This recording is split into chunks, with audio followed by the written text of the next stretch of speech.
Every morning Ella woke up, she'd find her closet had been opened during the night. It always stood open, revealing the neatly arranged clothes inside. But she couldn't figure out how, because no one had entered the room. There was no sign of a break-in or a struggle. The closet door just opened on its own accord. Ella was a light sleeper.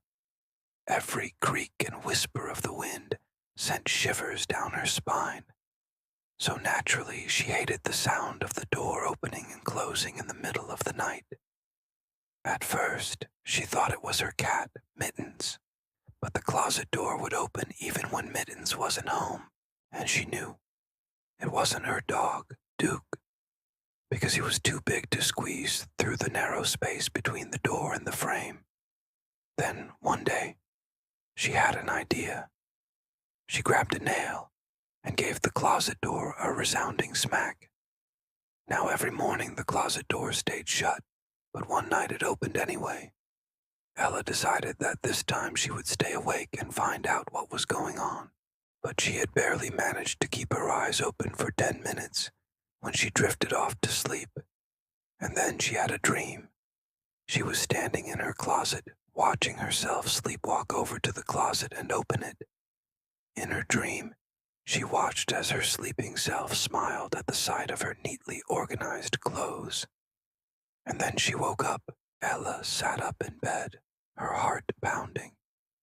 Was she losing her mind?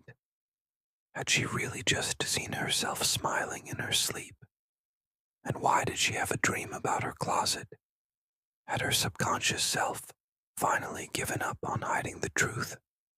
Because there was something in her closet, something that only she knew about, something that she had put in there so long ago that she had almost forgotten about it. Her fingers trembled as she reached for the doorknob. What if it wasn't a dream, and her subconscious was trying to tell her something? With shaking hands, she opened the door and gazed inside. And that's when she saw it. On the top shelf, hidden behind some of her favorite dresses, was a box filled with mementos from a life she had left behind years ago. As she reached for the box, memories flooded back. She remembered the day she moved into her new house, how excited she was to start fresh, to leave her old life behind. And in a moment of weakness, she had packed away those memories, those tangible reminders of a past she wanted to forget. But now, years later, she was ready to face them,